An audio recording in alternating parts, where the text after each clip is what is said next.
jalannya miring, capitnya besar, dan bisa dimakan. Itu adalah 3 frasa utama tentang binatang ini yang akan mendapat nilai tertinggi jika kamu main Family 100. Tapi seperti yang kita ketahui, ketiga frasa tersebut hanyalah generalisasi dari salah satu seafood yang paling terkenal ini. Di meja makan, binatang ini adalah lambang kemewahan, bahkan lebih mewah dari udang. Saya yang kurang suka seafood pun sangat tergugah melihat mereka yang dapat diolah menjadi apa aja. Digoreng, ditumis, direbus, dipanggang, semua bisa. Tapi tidak hanya serbaguna di dunia kuliner, dalam ekosistem, krustasea ini adalah salah satu organisme kunci. Gaya hidup mereka yang merupakan pengais, predator, dan sekaligus mangsa, membuat mereka dikategorikan sebagai insinyur ekosistem. Organisme penting yang berkontribusi terhadap siklus nutrisi, modifikasi habitat, dan dinamika rantai makanan, terutama di lingkungan sungai, pantai, dan laut. Ini adalah kepiting.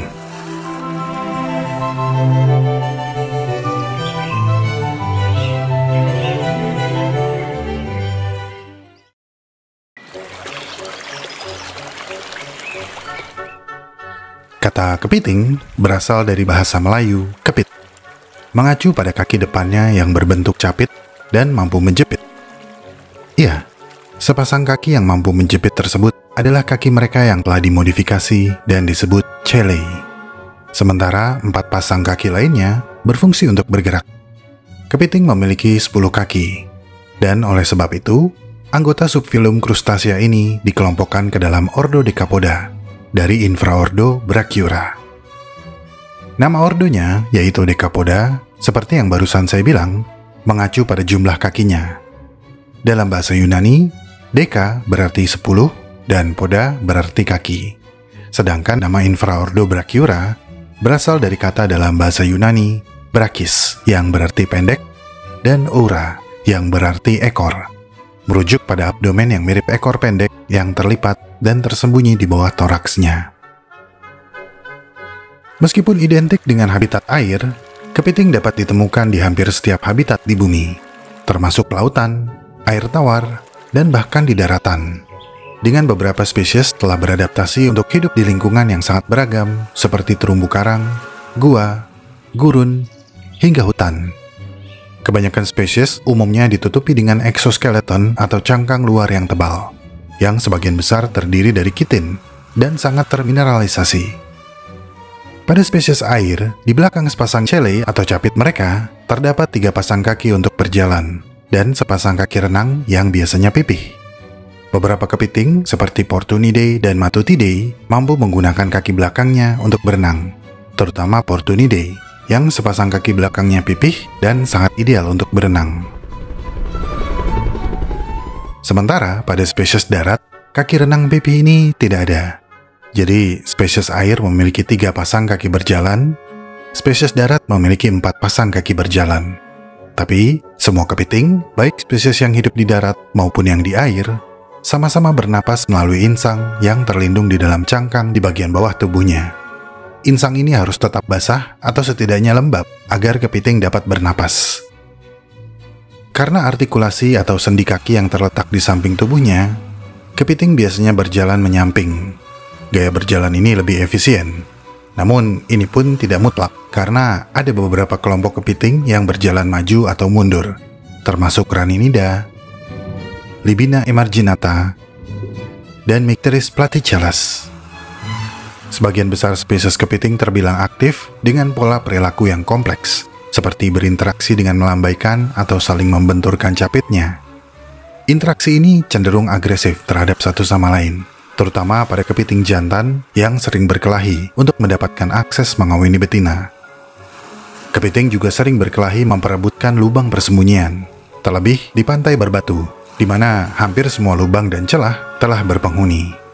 Fiddler crab atau kepiting biola dari genus Ucha pandai menggali liang di pasir atau di lumpur. Lubang ini mereka gunakan untuk beristirahat, bersembunyi, dan kawin. Nah, lubang ini sering direbut oleh kepiting lain, sehingga fiddler crab harus mempertahankan lubang ini dari penyusup. Untuk urusan makan, kepiting adalah omnivora. Makanan utama mereka adalah alga. Namun jika tersedia, mereka akan memakan makanan lain, termasuk moluska, cacing, krustasea lain, fungi, dan detritus, bahkan spesies kepiting lainnya. Dan jika ada kesempatan, mereka akan mencemili kulit mati di kaki kamu. Pola makan campuran yang terdiri dari tumbuhan dan binatang ini membantu pertumbuhan dan kebugaran tubuh mereka. Tapi beberapa spesies yang lain lebih terspesialisasi dalam pola makan mereka. Beberapa hanya memakan plankton, beberapa hanya memakan kerang, beberapa hanya memakan ikan. Infraordo Brachyura berisi sekitar 7.000 spesies dalam 98 famili. Jadi tidak mengherankan jika ada begitu banyak variasi dalam bentuk dan ukuran. Yang terbesar adalah Macrochera campferi atau Japanese spider crab atau kepiting laba-laba Jepang yang memiliki rentang kaki hingga 4 meter.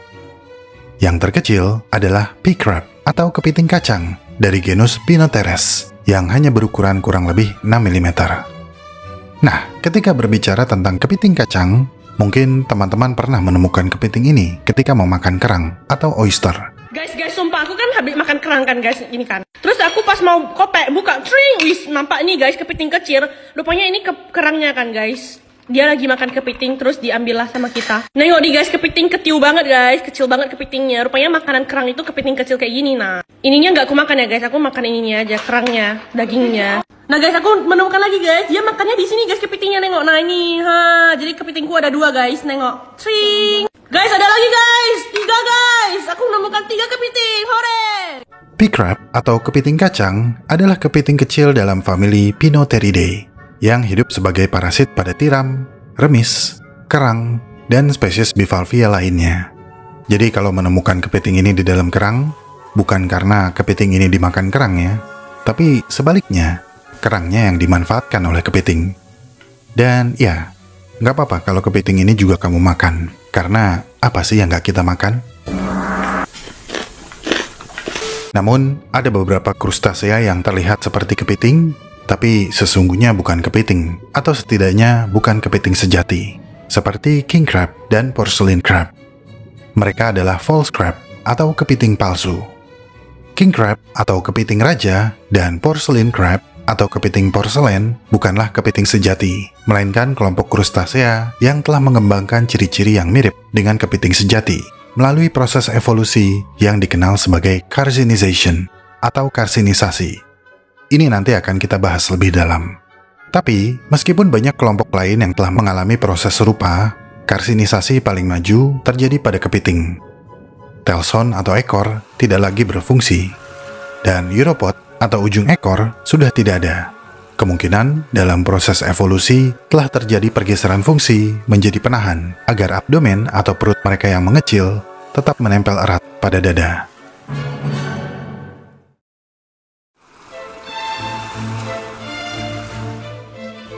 Evolusi kepiting ditandai dengan perubahan struktur tubuh yang semakin kuat dan perut yang semakin mengecil. Berdasarkan bukti fosil, kepiting paling awal yang paling jelas berasal dari awal Jurassic, dengan yang tertua adalah Eocarcinus, yang berasal dari awal periode Jurassic, yang kemungkinan mewakili garis keturunan yang paling awal, karena memiliki beberapa ciri morfologi utama yang mendefinisikan kepiting modern. Tapi sebagian besar kepiting Jurassic hanya dikenal dari karapas dorsal atau bagian atas tubuhnya, sehingga agak sulit untuk menentukan silsilah mereka. Menyebarnya kepiting pada akhir Jurassic sesuai dengan meningkatnya habitat terumbu karang.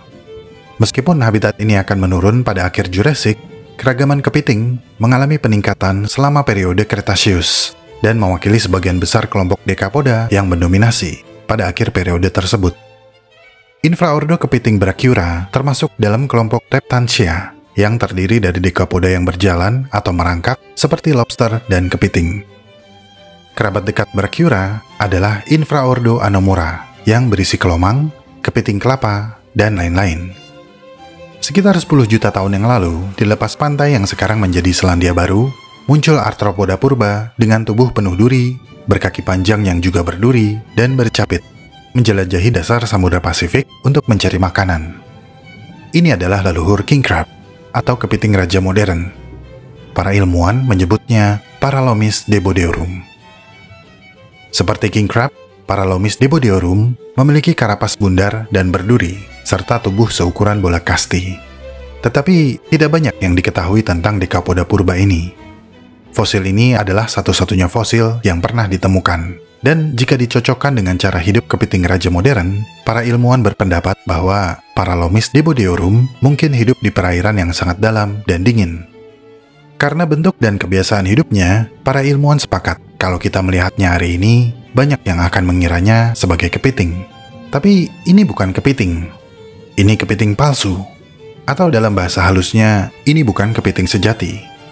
Paralomis dan kerabatnya termasuk dalam infraordo yang dikenal sebagai Anomura, kelompok besar krustasea yang mencakup kepiting porselen hingga coconut crab atau kepiting kelapa.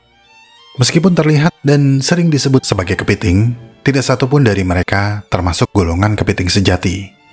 Mereka berevolusi dari krustasea yang memiliki tubuh lebih panjang dan memiliki ekor, dengan bentuk tubuh yang lebih mirip udang atau lobster.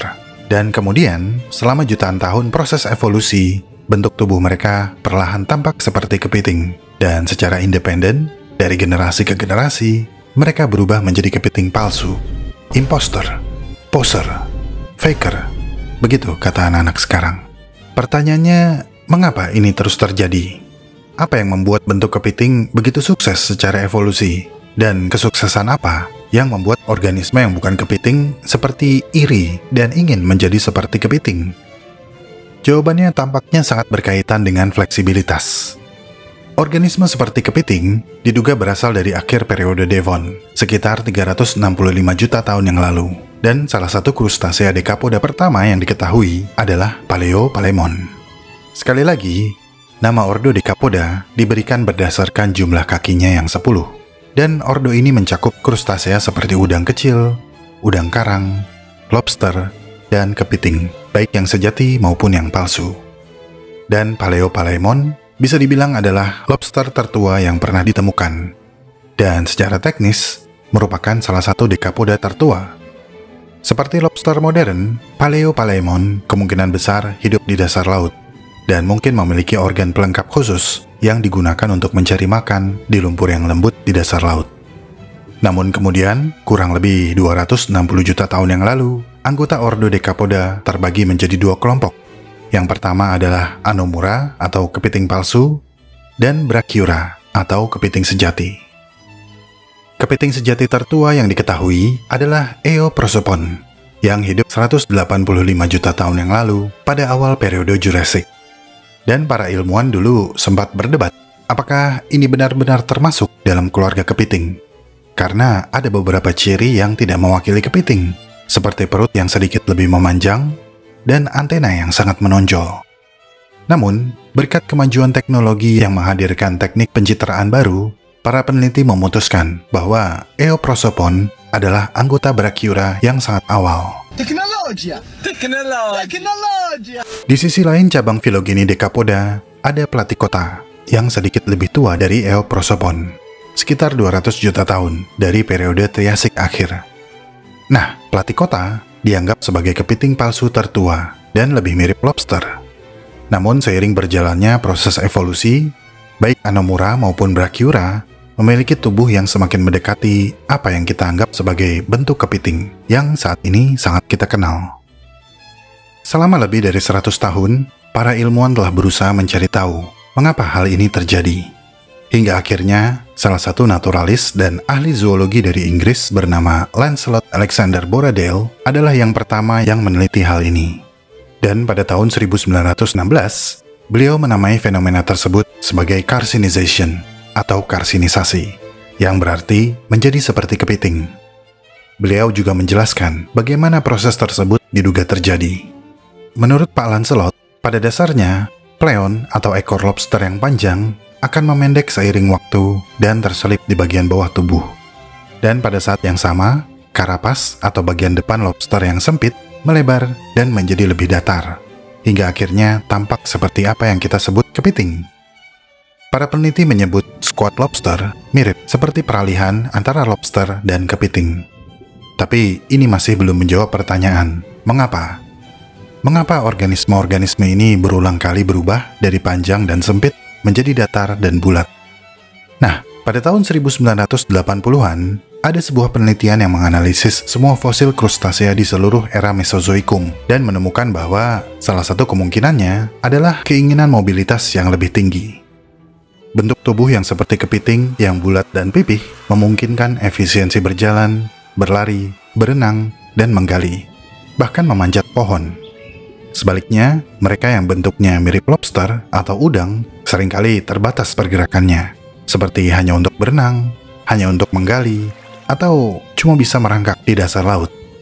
Tapi, penelitian lain mengatakan transformasi organisme ke bentuk kepiting merupakan cara untuk menghindari predator dengan lebih baik. Dengan kehilangan pleon atau ekor mereka yang panjang, berarti predator akan kehilangan satu target yang dapat dicengkram dan dimakan. Nah, karena bentuk kepiting memungkinkan mereka untuk bepergian ke banyak tempat, melakukan banyak hal, dan menghindari lebih banyak predator, maka bentuk kepitinglah yang terpilih dari waktu ke waktu. Namun terkadang, adaptasi tertentu tidak bertahan lama, dan ada banyak fosil yang membuktikan beberapa krustasea justru kehilangan bentuk kepitingnya. Dan ini disebut decarcinization atau dekarsinisasi. Jadi singkatnya, fenomena karsinisasi adalah salah satu contoh evolusi konvergen yang paling menarik. Bentuk tubuh ini memungkinkan banyak fleksibilitas dalam hal pergerakan dan gaya hidup. Saat ini, baik kepiting sejati maupun kepiting palsu ada di mana-mana, termasuk di Antartika. Mereka hidup di air tawar, air asin, dan di darat.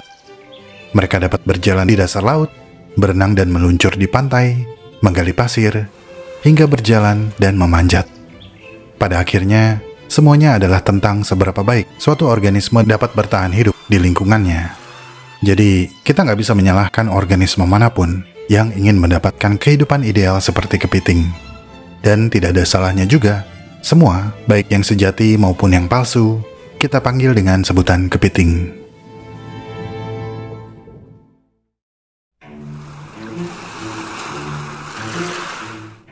Kepiting seringkali menunjukkan dimorfisme seksual yang mencolok. Dimorfisme ini umumnya dapat dilihat dari capit dan pada bagian bawah tubuhnya. Kepiting jantan seringkali memiliki capit yang lebih besar.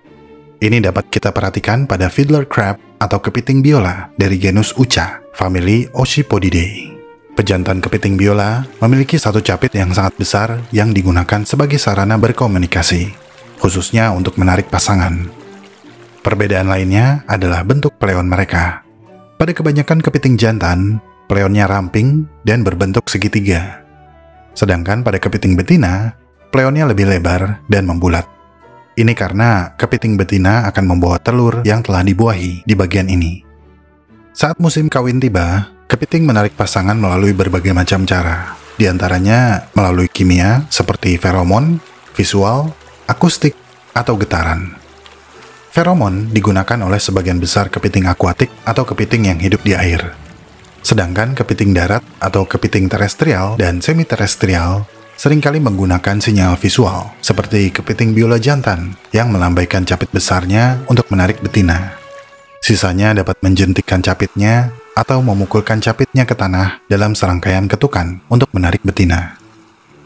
Saat kawin, sebagian besar kepiting mengalami pembuahan internal dan kawin dengan perut yang saling berhadapan. Bagi banyak spesies akuatik, perkawinan akan terjadi tepat setelah betina molting atau berganti cangkang dan masih lunak cangkang betinanya, seperti pada box crab atau kepiting kotak yang pernah kita bahas. Setelah kawin, betina dapat menyimpan sperma untuk waktu yang lama sebelum menggunakannya untuk membuahi telurnya. Setelah pembuahan terjadi, telur akan dilepas ke sekitar perut betina di bawah pleon, menempel dengan sekresi yang sangat lengket. Telur yang menempel di perut ini akan dilindungi dengan sangat seksama hingga embrio berkembang. Setelah masa perkembangan embrio selesai, betina akan pergi ke lokasi yang strategis untuk melepaskan larva yang siap menetas, dengan tujuan agar larva dapat berenang bebas dan menjadi plankton. Pelepasan larva ini seringkali bertepatan dengan siklus pasang surut laut dan siklus diurnal. Dalam sains, larva kepiting disebut zooia. Mereka sangat kecil, berenang bebas, dan mengapung memanfaatkan arus air. Banyak dari larva kepiting memiliki duri di bagian belakang, yang mungkin berfungsi untuk mengurangi potensi pemangsaan oleh organisme yang lebih besar. Sebagian spesies menetas tanpa kuning telur dan harus segera mencari makan begitu mereka menetas. Tetapi beberapa spesies menetas dengan cukup kuning telur untuk persediaan makanan selama beberapa tahap pertumbuhan larva. Namun, setiap spesies memiliki tahap pertumbuhan larva yang berbeda, yang dipisahkan oleh serangkaian molting atau pergantian kulit. Pergantian kulit ini akan membawa mereka ke tahap megalopa, yang bentuknya kurang lebih menyerupai kepiting dewasa, tapi dengan perut atau ekor yang terlihat di bagian belakang tubuh. Pada tahap megalopa, larva ini sudah bertumbuh besar dan lebih berat, sehingga dapat hidup di dasar laut. Megalopa hanya butuh 1 kali molting lagi untuk menjadi juvenile atau kepiting remaja. Molting terakhir dari megalopa ke juvenile sangatlah penting, sehingga harus terjadi di habitat yang cocok agar kepiting remaja dapat bertahan hidup menjadi kepiting dewasa.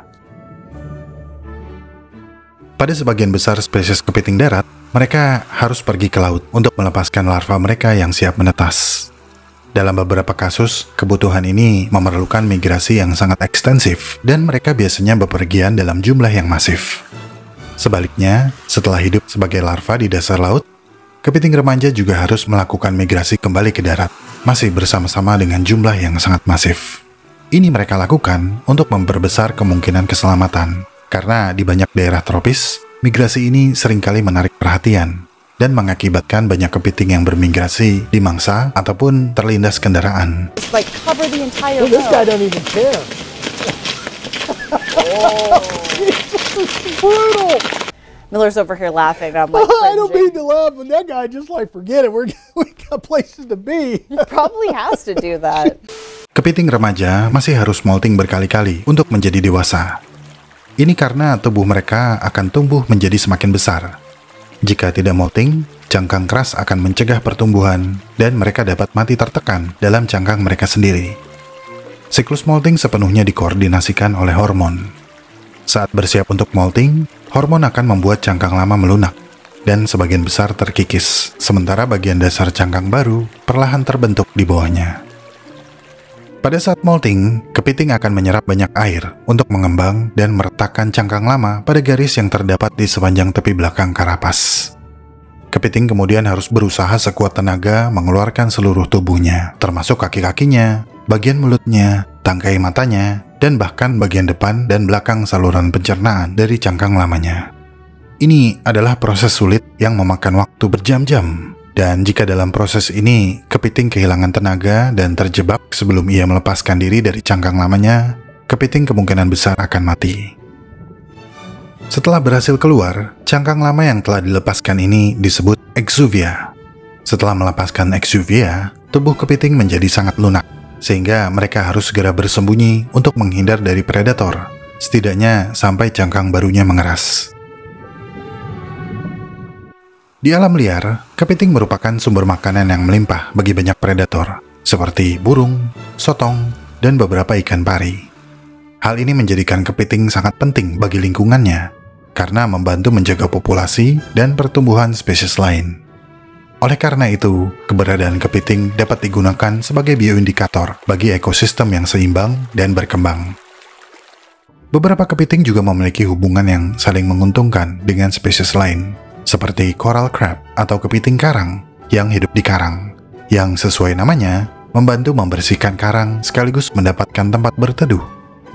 Sayangnya, ancaman seperti polusi, penangkapan yang berlebihan, dan perubahan iklim sangat mempengaruhi krustasea ini. Hal ini pada gilirannya berdampak besar pada kesehatan habitat laut yang bergantung pada kepiting untuk stabilitas, serta keseimbangan rantai makanan yang akan menjadi rapuh.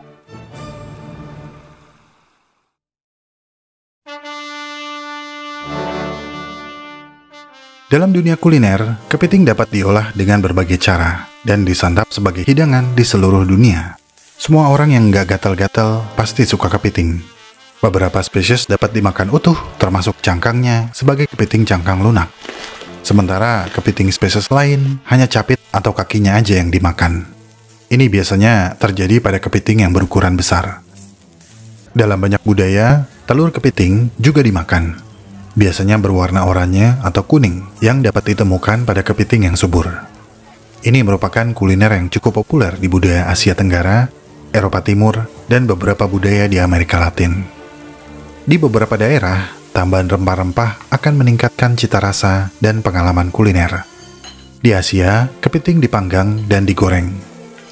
Kepiting masala dan kepiting cabai adalah salah satu hidangan yang sangat populer. Sementara di bagian negara yang lain, kepiting biasanya direbus dan disajikan dengan saus mentega, bawang putih, dan jus lemon. Saya aja yang kurang suka seafood langsung ngiler setiap melihat hidangan yang berbahan kepiting. Sebagai informasi, saya baru tahu kalau kepiting itu enak setelah mencicipi crab cake alias perkedel kepiting. Yang saya baru tahu kalau itu adalah kepiting setelah mengunyah dan bilang, enak. Enak. Anyway, banyak yang bilang kalau daging kepiting itu ada imitasinya. Namanya surimi, yang dibuat dari daging ikan cincang yang dibentuk dan diwarnai, sehingga menyerupai daging kepiting. Ada yang bilang surimi hadir karena dulu kepiting dianggap lemah sebagai elemen industri kuliner karena lebih baik dimakan langsung dan akan menurun kualitasnya atau tidak tahan lama jika dibukukan. Sehingga sebagai pengganti, diciptakanlah surimi, yang katanya rasanya mirip dengan daging kepiting. Dalam bahasa Jepang, surimi berarti daging ikan cincang. Menariknya, hal ini tidak menghalangi popularitas surimi, karena kenyataannya nama surimi semakin baik, terutama sebagai bahan sushi di Jepang dan Korea Selatan, serta dalam masakan rumahan. Karena dari segi harga, surimi lebih murah daripada daging kepiting asli. Akhirnya, surimi merupakan sumber protein yang paling penting di sebagian besar budaya Asia Timur dan Asia Tenggara. Tapi perlu diingat, surimi yang muncul dalam bentuk bakso dan steak adalah surimi olahan. Surimi jenis ini adalah makanan olahan yang dibuat dengan menggabungkan daging ikan cincang dengan tepung, putih telur, gula, garam, dan zat aditif untuk meniru rasa, warna, dan tekstur daging kepiting asli. Dan tentu saja dari segi nutrisi, surimi olahan ini memiliki gizi yang lebih rendah daripada daging kepiting ataupun surimi asli. Ada pertanyaan yang cukup populer di dunia kuliner yang berbunyi, apakah krustasea merasakan sakit ketika dipotong, direbus, atau digoreng hidup-hidup? Pertanyaan ini memunculkan perdebatan ilmiah yang akhirnya menumbuhkan implikasi etis dalam persiapan hidangan kepiting. Kelompok kesejahteraan hewan di Skotlandia, Advocates for Animals, pada tahun 2005 pernah menyatakan bukti ilmiah yang menunjukkan potensi bagi krustasea dekapoda dan cephalopoda dapat merespon sakit dan merasakan penderitaan. Hal ini disebabkan oleh keberadaan reseptor opioid dan respons terhadap zat analgesik seperti morfin, mirip seperti vertebrata. Kesamaan antara sistem stres serta respons perilaku dekapoda dan vertebrata terhadap rangsangan berbahaya memberikan bukti tambahan terkait kapasitas dekapoda untuk merasakan sakit. Tapi pada tahun 2005, tinjauan literatur oleh Komite Ilmiah Norwegia untuk Keamanan Pangan secara tentatif menyimpulkan bahwa dekapoda seperti lobster dan kepiting mungkin tidak dapat merasakan sakit.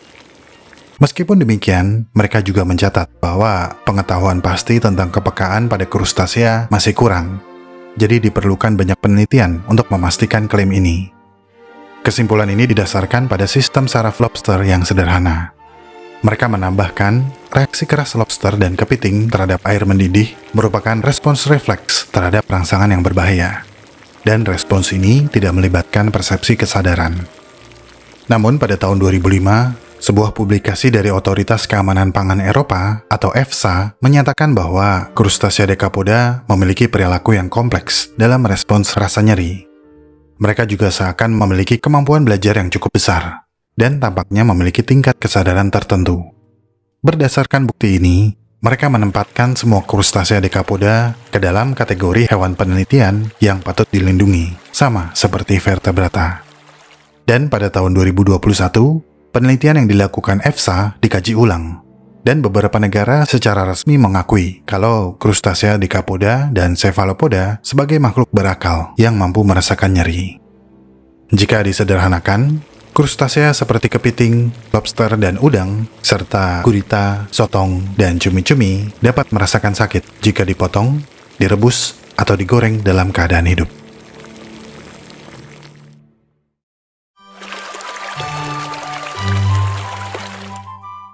Saya pikir kepiting mirip dengan manusia ya.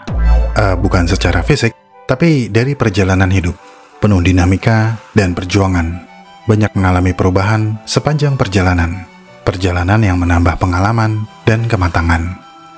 Pembahasan tentang kepiting ini mengingatkan saya tentang sebuah frasa yang seringkali muncul akhir-akhir ini, yaitu crab mentality. Apa itu crab mentality? Crab mentality berasal dari analogi crabs in a bucket behavior, atau perilaku kepiting di dalam ember, di mana jika satu kepiting berusaha keluar dan meraih mulut ember, kepiting lain di bawahnya akan menarik kaki kepiting di atasnya, sehingga kepiting yang nyaris keluar itu terjatuh kembali ke dalam ember. Dalam psikologi, mental kepiting atau crab mentality adalah sikap iri yang dimiliki oleh seseorang yang mendorongnya untuk melakukan segala cara agar ia lebih unggul dari orang lain. Jika saya belum keluar, yang lain juga nggak boleh keluar. Jika saya bodoh, yang lain juga harus bodoh. Jika saya tidak sukses, yang lain juga tidak boleh sukses. Jika saya mati, yang lain juga harus mati. Saling tarik-menarik, enggan melihat yang lain naik. Saling kritik, janji berbisik, dan kadang disertai dengan ancaman mencekik, menjadi senjata dalam pertarungan intrik. Yang di bawah hanya menjadi penonton setia, kadang bingung, kadang kecewa, namun tetap berasa, berharap suatu hari nanti ada yang terjaga, bahwa pertarungan ini tiada guna, bahwa kolaborasi adalah jalan utama.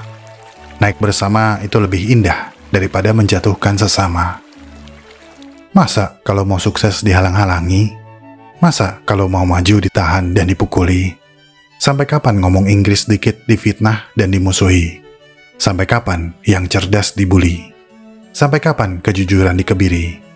Sampai kapan kebodohan membelenggu bumi pertiwi? Amit-amit cabang bayi. Jadi, janganlah iri dengki merusak hati. Fokuslah pada diri sendiri.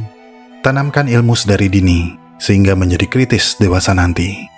Sehingga ilmu yang ditimba menjadi jati diri, tidak menjadi pribadi yang bingung ketika kebebasan diinjaki, tidak menjadi pribadi yang pasrah ketika kehancuran menghantui. Marilah introspeksi, bersama kita lestari.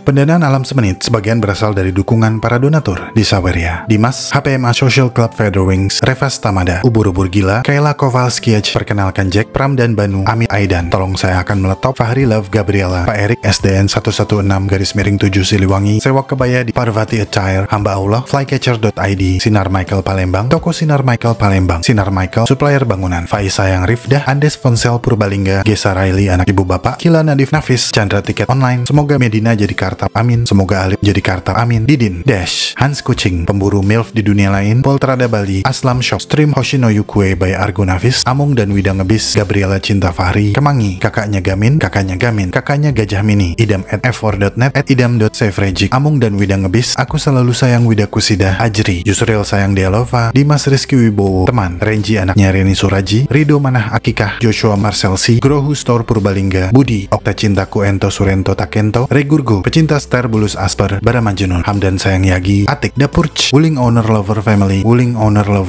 AA Arkan, WT, Jangan Lupa Bayar Utang, Soleh Saipudin, Giacomino Gardiano Deli, Galaxy Deli Perspazio, Tias Kartiko, Ayah Hirimba, Dewata Poles Marmer, Abul Sukanisa, Nanda Cinta Tiara, Tiara Cinta Nanda, Sumarno, Sidik Shelby, Ana Blione Ramin, Anak Debbie Ronald, Ayeng Gameboy Semesta, Moni, Sari Galaxy 7, Aseng Tidak Salah, Samut Anak Bun-Bun, Kucing Orang, Jangan Mokel, Yoasobi Indonesia, Zak, Ari Hermawan, kabari kalau ada nama gua Krisli, selamat ulang tahun Miko Wibowo, Antasya Kusuma calon istriku, Mas Sayang Vania, Novan Murdianto, Tribi, Trien, Trinon, Arnold Schwardiningrat, Lucky Sayang Opi, Penggemar Alam Semenit, Revas Tamada, Lucky Sayang Opi, Revas Tamada Ganteng, Mbak Dinda Tantik dan Maskin, Angga Putra Bopung, Bocah _ Goep, suaminya, Samuan, Salat Buah Haisin, Caca, Koas Kagi Jaka Anggara, Aku Sayang Fiona Fahira, dulu kita sangat dekat, sedekat huruf E dan F di alfabet, Bang ini buat ngopi dari Hamtachi, Bang ini gorengannya juga, dan Hamtachi Pet House and Farm.